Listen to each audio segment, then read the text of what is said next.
Hello everyone. आज के video में हम लोग देखेंगे क्रिप्टो करेंसी क्या होता है, जिसको बहुत सारे लोग बिटकॉइन के नाम से जानते हैं। और हम ये भी देखेंगे कि बिटकॉइन और क्रिप्टो करेंसी के बीच में क्या डिफरेंस है।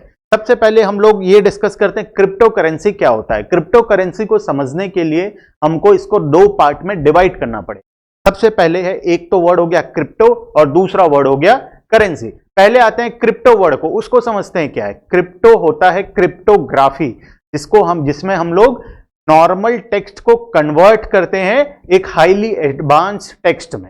अब ये क्या होता है, जैसे कि पर्सन ए मैसेज कर रहा है पर्सन बी को, तो उस बीच में ये मैसेज जब ए से बी को जाएगा, इस बीच में इसको बहुत सारे लोग रीड कर सकते हैं। तो हम लोग क्या करेंगे, क्रिप्टो करेंसी के अंदर में इस मैसेज को एक ऐसा फॉर्म में कन्वर्ट कर देंगे जिससे कि बीच का कोई भी आदमी इसको पढ़ ना सके।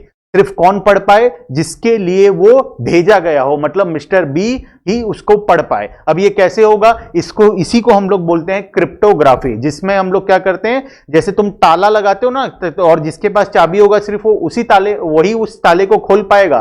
वैसे ही हम डिजिटल फॉर्म में डेटा के ऊपर ताला लगा देते हैं, जिसमें डेटा कौन खोल पाएगा, कौन एक्सेस कर पाएगा उस डेटा को, सिर्फ वही आदमी जिसके पास उसका की होगा, मतलब जिसके पास उसका चाबी होगा, वही उस डेटा को एक्सेस कर पाएगा, वही उस डेटा को रीड कर पाएगा। इसको हम लोग बोलते हैं क्रिप्टोग्राफी, जो कि आजकल पॉपुलरली यूज होता है। सभी तुम्हारा व्हाट्सएप में भी यूज होता है। व्हाट्सएप में जब तुम मैसेज करते हो वो इनक्रिप्टेड होता है, वही होता है क्रिप्टोग्राफी, जिसको में डेटा को हम क्या करते हैं, इनक्रिप्ट कर देते हैं। ठीक है। उसके बाद सेकेंड पार्ट आता है हमारा करेंसी, जो कि सभी को पता है करेंसी क्या होता है। अब आगे चलते हैं और देखते हैं कि दोनों के बीच में क्या डिफरेंस है। मतलब पहले हम जो करते थे और ये वाला कॉन्सेप्ट, और ये जो क्रिप्टो करेंसी का कॉन्सेप्ट, इसको क्यों लाया गया, और हम ये भी आगे जाके देखेंगे कि किसने इस कॉन्सेप्ट को लेके आया। सबसे पहले बात करें ट्रेडिशनल बैंकिंग में जो आज के दिन में होता है। आज हम लोग क्या करते हैं, आज हम लोग जब किसी को पैसा ट्रांसफर करना है, जैसे कि मिस्टर ए पैसा ट्रांसफर करना चाहता है मिस्टर बी को, तो उसको सबसे पहले क्या करना पड़ेगा, मिस्टर ए अपने बैंक में जाएगा, पैसा डिपॉजिट करेगा, बैंक वाला चेक करेगा, हाँ मिस्टर ये है, इसका अकाउंट ये है, इनकम टैक्स में ये है, इसका पैन नंबर, आधार कार्ड सब वेरीफाई करेगा, पैसा डिपॉजिट लेगा। फिर बैंक क्या करेगा, मिस्टर बी का अकाउंट को वेरीफाई करेगा, फिर बैंक मिस्टर बी के अकाउंट में उस पैसे को ट्रांसफर करेगा, जिससे कि मिस्टर बी वो पैसा को ले पाएगा। तो इस बीच के इतने सारे प्रोसेस के बीच में कौन इन्वॉल्व था, एक मिस्टर ए का बैंक, उसके बाद मिस्टर बी का बैंक, और उस बीच में बहुत सारे कंपनीज जो कि इस ट्रांजैक्शन को करने में हेल्प करते हैं, जैसे कि पेपाल हो गया, वीजा हो गया, कार्ड पेमेंट में जितने भी मास्टर कार्ड आते हैं, ये सभी बीच में आ गए। अब बताओ, इस बीच में अगर ये बैंक भाग गया तुम्हारा पैसा लेके, या फिर जब ये पैसा ट्रांसफर हो गया मिस्टर बी के बैंक के पास, मिस्टर बी का बैंक भाग गया, तो इसमें पैसा किसका लॉस हुआ, मिस्टर ए का लॉस हुआ, मिस्टर बी का लॉस हुआ। अब बताओ, इसमें इन दोनों की क्या गलती, मिस्टर ए की क्या गलती या मिस्टर बी की क्या गलती? दोनों की कोई गलती नहीं है, लेकिन लॉस उनको उठाना पड़ा। ठीक है। तो इसी प्रॉब्लम को ओवरकम करने के लिए डिजिटल करेंसी, जिसको हम क्रिप्टो करेंसी बोलते हैं, वो कॉन्सेप्ट अब आने लगा है। ये क्या होता है, अब जो क्रिप्टो करेंसी होता है, जिसको बहुत सारे लोग बिटकॉइन के नाम से जानते हैं, इसमें हम जब ट्रांसफर करेंगे, ए ट्रांसफर करेगा बी को, तो वो ट्रांजैक्शन डायरेक्टली होगा, ना कि बीच में कोई इंटरमीडिएरी होगा, मतलब बीच में कोई चेक करने वाला पर्सन अवेलेबल नहीं होगा।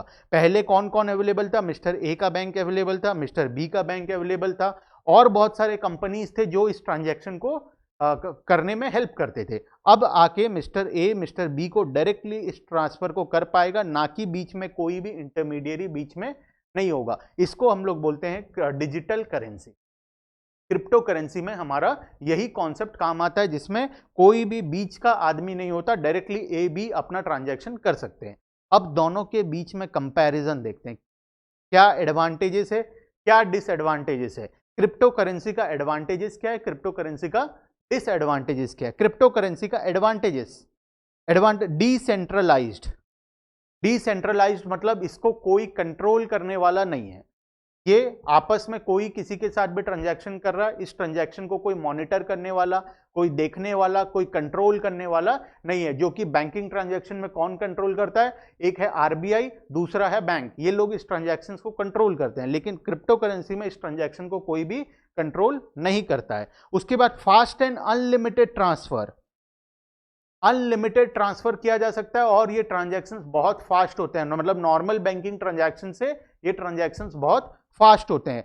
लो ट्रांजैक्शन फीस, बीच में कोई इंटरमीडिएरी नहीं है तो उनका फीस भी कुछ भी नहीं लगता, इसीलिए जो ट्रांजैक्शन कॉस्ट है वो बहुत मिनिमम होता है। लेकिन बैंकिंग में ट्रांजैक्शन कॉस्ट क्या होता है, ज्यादा होता है। एक्सेप्टेड इंटरनेशनली, इंटरनेशनली हम लोग इस ट्रांजैक्शन को कर सकते हैं। मिस्टर ए चाहे तो अपने फ्रेंड को यूएस में मिस्टर बी को पैसा ट्रांसफर कर सकता है, उसको किसी के पास जाने की जरूरत नहीं है, थ्रू डिजिटल करेंसी। उसके बाद ट्रांसपेरेंसी एंड एनोमिलिटी, ट्रांसपेरेंसी एंड एनोमिलिटी मतलब पूरा का पूरा ट्रांजैक्शन ट्रांसपेरेंट होता है, इसमें कोई इंटरफेरेंस नहीं होता है। आते हैं डिसएडवांटेज की तरफ। लिमिटेड एक्सेप्टेंस, लिमिटेड एक्सेप्टेंस मतलब बहुत सारे कंपनीज आज भी क्रिप्टो करेंसी को एक्सेप्ट नहीं करते। बहुत कम कंपनी है जो कि क्रिप्टो करेंसी को समझते हैं और जानते हैं इसका कुछ फ्यूचर है, वही लोग उसको एक्सेप्ट करते हैं, बाकी के लोग एक्सेप्ट नहीं करते। उसके बाद हाई वॉलेटिलिटी, हाई वॉलेटिलिटी मतलब आज तुम तो देख ही रहे होगे आज के दिन में क्रिप्टो करेंसी इतना पॉपुलर है। क्यों इतना पॉपुलर बना, क्योंकि किसी भी दिन वो 20% 30% ऊपर जाता है, अगले दिन वो 20-30% फिर नीचे आ जाता है। इतना ज्यादा वॉलेटाइल है मार्केट, बहुत ज्यादा अच्छे रिटर्न्स तो दिया लेकिन बहुत सारा लॉस भी हुआ क्रिप्टो करेंसी के अंदर में। ट्रांजैक्शंस आर नॉन रिवर्सेबल, ये सबसे बड़ा डिसएडवांटेज है, ट्रांजैक्शंस आर नॉट रिवर्सेबल। मतलब अगर मिस्टर ए मिस्टर बी को पैसा ट्रांसफर करना चाहता है, उसने गलती से गलत अकाउंट नंबर डाल दिया, मिस्टर मान लो किसी और का अकाउंट नंबर गलती से एक डिजिट मिस्टेक हो गया, किसी और का अकाउंट नंबर डाल दिया, तो अब ये ट्रांजैक्शन जो था ये फिर से रिवर्स नहीं हो पाएगा। मतलब लॉस हो गया मिस्टर ए का, उसको मिस्टर बी को ट्रांसफर करना था, उसने गलती से क्या किया, किसी और का अकाउंट नंबर डाल दिया, तो वो पैसा उसका गया, वो पैसा वो मिस्टर वो जो थर्ड पर्सन है जिसको ट्रांसफर किया था उससे वो रिटर्न नहीं ले पाएगा, क्योंकि कोई जानता ही नहीं है वो थर्ड पर्सन है कौन। अगर बैंक होता तो हम क्या करते, बैंक के पास जाते, बैंक जानता है वो थर्ड पर्सन कौन है, हम बैंक को रिक्वेस्ट करते, बैंक उसके अकाउंट से पैसा डिडक्ट करके तुम्हारे बैंक अकाउंट में फिर से डाल देता आफ्टर ड्यू लीगल फॉर्मेलिटीज। लेकिन यहाँ पे कोई सेंट्रल अथॉरिटी नहीं है, यहाँ पे कोई बैंकिंग सिस्टम नहीं है, कोई इंटरमीडिएरी नहीं है, तो ये ट्रांजैक्शन अगर एक बार गलत एंटर हो गया मतलब लॉस हो गया, उसको हम फिर से सही नहीं कर सकते, जो कि सबसे बड़ा डीमेरिट है आज के दिन में क्रिप्टो करेंसी का। उसके बाद क्रिप्टो करेंसी का स्टोरेज, इसका स्टोरेज बहुत बड़ा प्रॉब्लम है। इसका जो स्टोरेज है ये बहुत बड़े बड़े गीगा फैक्ट्रीज बनते हैं जिसमें बहुत बड़े बड़े प्रोसेसर्स लगते हैं, वहां पे इसका डेटा को स्टोर करके रखा जाता है। ठीक है, चलते हैं आगे। एडवांटेजेस, एडवांटेजेस के बाद क्या क्रिप्टो करेंसी लीगल है इंडिया के अंदर में? सबसे बड़ा पॉइंट, क्या क्रिप्टो करेंसी इंडिया के अंदर में लीगल है? बहुत सारे लोगों को कंफ्यूजन है, बहुत लोग बोलते होंगे लीगल है, बहुत लोग बोलते होंगे इलीगल है। लीगल अगर होता तो तुम जब कोई भी पेमेंट क्रिप्टो करेंसी से करने जाते तो सामने वाले को एक्सेप्ट करना पड़ता, लेकिन ऐसा नहीं है। क्रिप्टो करेंसी लीगल तो है लेकिन वो लीगल टेंडर नहीं है। दो अलग अलग कॉन्सेप्ट होता है, एक करेंसी का लीगल होना, दूसरा करेंसी का लीगल टेंडर होना, दो अलग अलग कॉन्सेप्ट है। क्रिप्टो करेंसी लीगल तो है इंडिया में, क्रिप्टो करेंसी को होल्ड करना, क्रिप्टो करेंसी में ट्रांजैक्शन करना, क्रिप्टो करेंसी को खरीदना, क्रिप्टो करेंसी को बेचना, ये सब कुछ लीगल है इंडिया। लेकिन crypto currency is not a legal tender. Legal tender मतलब तुम टैक्स का पेमेंट करना चाहते हो, तुमको जीएसटी इनकम टैक्स का पेमेंट करना है, तो तुम क्रिप्टो करेंसी से ये पेमेंट नहीं कर सकते, ना कि सामने वाले बाउंड हैं क्रिप्टो करेंसी को एक्सेप्ट करने से। अगर ये लीगल टेंडर होता तो सामने वाला बाउंड होता, गवर्नमेंट बाउंड होता। अगर तुमको गवर्नमेंट को पेमेंट करना है तो government is bound to take the money in that form, ठीक है, अगर वो लीगल टेंडर होता तो। लेकिन वो इंडिया में लीगल टेंडर नहीं है। सिर्फ क्रिप्टो करेंसी को होल्ड करना, क्रिप्टो करेंसी में इन्वेस्ट करना, क्रिप्टो करेंसी को बाय करना, सेल करना, प्रॉफिट कमाना, लॉस होना, ये सब लीगल है। Crypto currency as a legal tender वो इंडिया में अभी तक नहीं किया गया है। ठीक है, उसके बाद आते हैं हमारा blockchain, most popular thing to understand crypto currency. Crypto currency को समझने के लिए होता क्या है डिजिटल एसेट, इसको समझने के लिए हमको ब्लॉकचेन का कॉन्सेप्ट को समझना पड़ेगा। अब ये ब्लॉकचेन क्या होता है? ब्लॉकचेन को समझने के लिए सबसे पहले आते हैं हम लोग ये जो स्क्रीन पे तुम लोग को डब्बा डब्बा दिख रहा है, ये क्या है? ये बॉक्स है, ये स्टोरेज बॉक्स है, ठीक है। जैसे ही मिस्टर ए मिस्टर बी को ट्रांजैक्शन करता है, ए का बी के साथ ट्रांजैक्शन होता है, ट्रांजैक्शन का टाइम, ट्रांजैक्शन का अमाउंट, मिस्टर ए का अकाउंट, मिस्टर बी का अकाउंट, ये सब कहां स्टोर हो जाता है? पहला ब्लॉक के अंदर में स्टोर हो जाता है। उसके बाद मिस्टर बी के अकाउंट में आ गया पैसा, मिस्टर बी मिस्टर सी को पेमेंट किया, वो फिर कहां स्टोर हो गया? इसके साथ में स्टोर हो गया। ऐसे जब ये स्टोर होता जाएगा ट्रांजैक्शन एक के बाद एक के बाद एक के बाद, तो पहला बॉक्स जिस दिन भरेगा, पहला बॉक्स जिस दिन फुल होगा, ट्रांजैक्शन कहां जाएगा? नेक्स्ट बॉक्स के अंदर में जाएगा। ये किसके साथ लिंक होगा? ये लिंक होगा पहला बॉक्स के साथ। पहला बॉक्स के साथ ये क्या होगा? लिंक होगा थ्रू अ चेन। और ये चेन को हम कभी भी ब्रेक नहीं कर सकते। अगर हम इस चेन को ब्रेक कर दिए तो हमारा क्रिप्टो करेंसी चला जाएगा। मतलब क्यों चला जाएगा? क्योंकि इसका जो ट्रांजैक्शन है वो इसके साथ लिंक्ड है। इसका लास्ट ट्रांजैक्शन इक्वल्स टू इसका फर्स्ट ट्रांजैक्शन।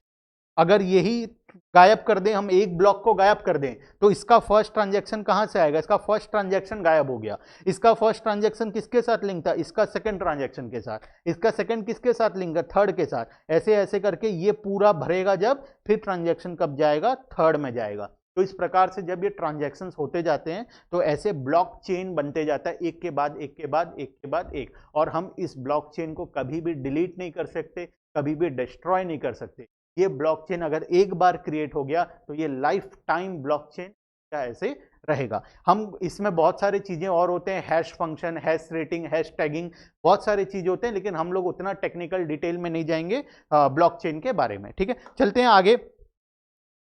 सबसे फेमस कौन है और बिटकॉइन और क्रिप्टो करेंसी के बीच में क्या डिफरेंस? बिटकॉइन एक ब्रांड का नाम है, क्रिप्टो जैसे कोलगेट में होता है। कोलगेट को हम क्या समझते हैं? टूथपेस्ट हम कभी भी नहीं बोलते, हम कोलगेट बोलते हैं। क्यों कोलगेट बोलते हैं? कोलगेट एक ब्रांड का नाम है। टूथपेस्ट है कोलगेट एक्चुअल में, लेकिन ब्रांड का नाम क्या है? कोलगेट। और वो किस नाम से फेमस हो गया? कोलगेट के नाम से फेमस हो गया। तो हम लोग उसी तरीके से, जैसे कोलगेट एक ब्रांड का नाम है और प्रोडक्ट का नाम क्या है? टूथपेस्ट, वैसे ही क्रिप्टो करेंसी प्रोडक्ट का नाम है और उसका एक ब्रांड है बिटकॉइन, जो कि बहुत ज्यादा फेमस है। सबसे फेमस क्रिप्टो करेंसी कौन है? बिटकॉइन है। सबसे ज्यादा वैल्यू भी इसी का है और सबसे ज्यादा ट्रेडिंग, सबसे ज्यादा ट्रांजैक्शंस इसी के अंदर में होता है। सबसे फेमस बिटकॉइन है। उसके बाद है इथरम। इथरम हमारा सेकंड में आता है, जो कि फेमस है बहुत ज्यादा। और भी ऐसे बहुत सारे करेंसीज हैं, हजारों लाखों करेंसीज ऐसे ऑनलाइन ट्रेडिंग चल रहा है, लेकिन मोस्ट फेमस है कुछ 8-10 करेंसीज हैं जो कि सबसे ज्यादा फेमस है और लोग उसी में सबसे ज्यादा ट्रेड करते हैं, इन्वेस्टमेंट करते हैं। क्या क्रिप्टो करेंसी, अगर ये एक डिजिटल एसेट है तो क्रिप्टो करेंसी तो कितना भी जनरेट हो सकता है, तो इसका वैल्यू क्यों बढ़ता है और क्यों कम होता है? जिस तरीके से हमारा करेंसी नोट है, करेंसी नोट का वैल्यू कांस्टेंट रहता है। करेंसी नोट कौन सप्लाई करता है? करेंसी नोट सप्लाई करता है आरबीआई। आरबीआई के हाथ में पावर है, वो कितना भी करेंसी प्रिंट कर सकता है, उसका मर्जी। वो चाहे तो ज्यादा करेंसी प्रिंट करेगा, वो चाहे तो कम करेंसी प्रिंट करेगा। लेकिन बिटकॉइन का सप्लाई, हम पर्टिकुलर ब्रांड की बात कर रहे हैं बिटकॉइन, हम डिजिटल करेंसी की बात नहीं कर रहे हैं, हम एक ब्रांड की बात कर रहे हैं बिटकॉइन। बिटकॉइन का सप्लाई कितना है? बिटकॉइन का supply is limited to 21 million. 21 million से ज्यादा बिटकॉइन कभी भी क्रिएट ही नहीं हो पाएगा। इस ये कंट्रोल्ड है और impossible to produce more than that. Bitcoin 21 million से ज्यादा बिटकॉइन प्रोड्यूस करना इम्पॉसिबल, ठीक है। चलते हैं नेक्स्ट आगे। अब करेंसी में ट्रेड तो करना है, लेकिन ट्रेड कैसे होगा? इंडिया के अंदर ट्रेड कैसे होगा करेंसी के अंदर में? इंडिया के अंदर 5 बड़े कंपनीज हैं जो क्रिप्टो करेंसी के ऊपर डील करते हैं, जिसमें तुम अपना अकाउंट खोल के क्रिप्टो करेंसी में ट्रांजैक्शन कर सकते हो। एक है कॉइन DCX, दूसरा है कॉइन स्विच कुबेर। ये दो हैं सबसे ज्यादा फेमस और सबसे ज्यादा ट्रस्ट वर्दी, coin DCX and coin switch Kuber. उसके बाद आता है वजीरेक्स, यूनोकॉइन और जैप पे। ये 5 सबसे बड़ी कंपनीज हैं इंडिया के अंदर में जो कि डील करते हैं क्रिप्टो करेंसीज के साथ। मोस्ट पॉपुलर इसमें से कौन से? ये पांचों में से मोस्ट पॉपुलर हैं coin DCX and coin switch Kuber. Crypto currency में ट्रांजैक्शन करना बहुत ही आसान है। हमको ट्रांजैक्शन करना चाहिए, हमको इन्वेस्ट करना चाहिए। इन्वेस्ट करना है तो कितना करना है, कौन से क्रिप्टो करेंसी में करना है, ये सब डिस्कशन हम करेंगे नेक्स्ट वीडियो के अंदर में। आज के लिए डिस्कशन को हम यहीं रखेंगे। और सबसे पॉपुलर 2 ब्रांड का नाम है coin DCX, coin switch Kuber, इसी दोनों के अंदर इसी का ऐप है, ऐप डाउनलोड करके इसमें अकाउंट खोला जा सकता है। 5 मिनट का प्रोसेस होता है, 5 मिनट में अकाउंट खोल के तुम अपना ट्रेडिंग शुरू कर सकते हो क्रिप्टो करेंसीज के अंदर में। ठीक है, चलो आज के लिए इतना ही, बाकी का डिस्कशन हम लोग नेक्स्ट वीडियो के अंदर में करेंगे। ठीक है, बाय बाय।